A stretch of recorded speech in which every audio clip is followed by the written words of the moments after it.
You seriously think this little PowerPoint is going to scare me? I built this empire while you were busy playing with spreadsheets. The hum of the conference room projector was the only sound. I watched the slight tremor in Victor's hand as he gestured at the screen, the only crack in his polished armor. The geometric pattern on the carpet seemed to swim in my peripheral vision. It's not a PowerPoint, Victor, I said. It's an exhibit list. We met in a shared workspace that always smelled of burnt coffee and desperation. It was 2018. He was the charismatic salesman with a vision. I was the quiet logistics nerd who could actually build it. We bonded over late nights and takeout ramen, sketching the blueprint for Terraform packaging on a stained whiteboard. Our dream was to create truly biodegradable shipping materials. Remember the night we landed our first major client? We celebrated by splitting a lukewarm beer on the floor of our tiny office, feeling like kings. The first red flag was small, almost charming in its audacity. He'd overheard a pitch from a neighboring startup and a week later integrated their core concept into ours. He called it competitive adaptation. I called it theft, but I let it go. He was ambitious, I reasoned. That's what it took. The golden period lasted 2 years. We moved out of the WeWork and into a glass-walled office with a view of the city. We secured Series A funding. In October of 2021, we landed the Evergreen contract, a massive deal with a national retailer that put us on the map. He was the face of the company. I was the engine. He took the window seat on every flight, spoke on every panel, and accepted every award. I managed the supply chains, optimized the formulas, and kept the entire operation from collapsing under its own rapid growth. The imbalance was gradual. My contributions became operational footnotes. His became the company's grand narrative. He'd expense $1,000 dinners as client development while I was arguing with suppliers over a 3-cent price increase on raw materials. I told myself it was the necessary division of labor. He was the visionary. I was the executor. The unraveling began with a misdirected email. A Friday afternoon, a simple invoicing question from our accounting department, but he'd accidentally copied me on his reply to his personal lawyer. Message was brief. Is Legacy Holdings ready to receive the first wire transfer? I'd never heard of Legacy Holdings. My blood went cold. For the next 7 weeks, I lived a double life. By day, I was Terraform's COO. By night, I became a forensic investigator. I used my own money to hire a discreet accountant, a woman named Ms. Ramirez who specialized in partnership fraud. I used screen recording software to capture transactions and tracked server access logs. Picture that emerged was wider and uglier than I could have imagined. Victor wasn't just skimming profits. He was systematically siphoning company funds, over $150,000 so far, into a shell corporation he owned. Worse, he was using our proprietary chemical formulas as the foundation for a new, competing company he planned to launch after pushing me out. He wasn't just stealing my money, he was stealing my work, my future, my name. Final break came at the annual Innovators Guild Awards. 2 days before the event, Victor called an emergency board meeting. With our lead investor, Sarah Jenkins, on the video call, he presented a case that I was a bottleneck, a relic of our startup phase who lacked the aggressive vision to scale. He used my meticulous cost-saving measures as proof that I was risk-averse. He twisted my caution into incompetence. Sarah, swayed by his soaring revenue projections for his next phase, abstained. The other 2 board members, his allies, voted me out. I was stripped of my title and my decision-making power, effective immediately. I was still a co-owner on paper, but I was a ghost in my own house. The humiliation was public and absolute. Victor accepted the Innovation of the Year award for a packaging material I had spent 18 months developing. Our first big client, Mr. Wallace, was in the audience. So was Sarah Jenkins. They both watched as Victor stood in the blinding white spotlight, gripping the sleek glass trophy. I have to thank my former partner, he said, his voice dripping with magnanimity. Taught me how important it is to have a vision, even when others can't keep up. Some people are meant to start journeys. Others are meant to finish them. The audience gave a polite, sympathetic applause. For me, the pity was like acid. In that moment, watching his perfect, practiced smile, everything froze. The plan began, and I noticed a tiny, overlooked detail. In his speech, he effusively thanked his brilliant legal team at Sterling and Vance for their guidance. I made a note of the name. I knew lawyer's name was Zoe Evans.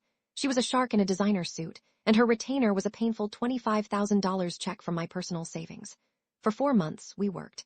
The cost was immense, not just in money, but in sleepless nights and grinding anxiety. There was one close call when Victor's new assistant sent out a company-wide memo about routine server purges. I had to pay a network specialist $5,000 to rush an off-site backup of everything, completing the transfer just hours before the servers were wiped. Zoe's team built the case piece by piece. We had the digital evidence, 53 incriminating emails, server logs showing him downloading patent files to an external drive, and the transaction records from Terraform's accounts to Legacy Holdings. We had the paper trail, the incorporation documents for his shell company listing him as the sole director, signed and dated 6 months prior. He found an ironic coincidence that made Zoe smile. He'd purchased the domain for his new secret company using the Terraform company credit card. A rookie mistake born of pure arrogance. We also had a sworn affidavit from a junior accountant Victor had fired after she questioned an irregular invoice. But the master stroke came from that name, Sterling and Vance. Zoe discovered they had not only represented Victor in ousting me, but had also filed the incorporation papers for Legacy Holdings. It was a staggering conflict of interest, a violation so egregious it bordered on professional malpractice. Our first move was a decoy. We sent Victor a lowball settlement offer through a third-party mediator.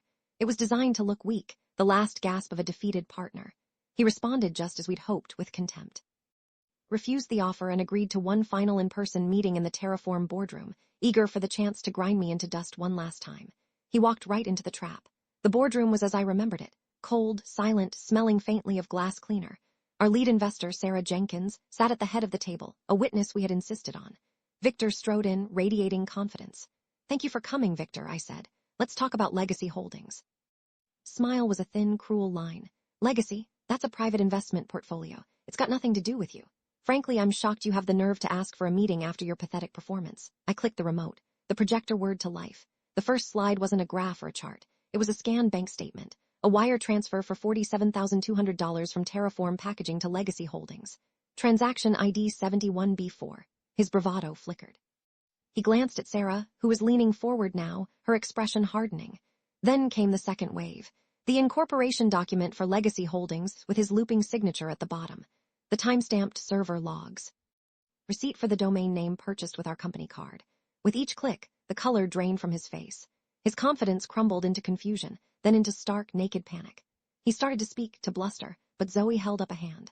The final slide appeared on the screen. It was a letter from the State Bar Association, confirming receipt of our official complaint and the opening of a formal investigation into Sterling and Vance for professional misconduct and conflict of interest.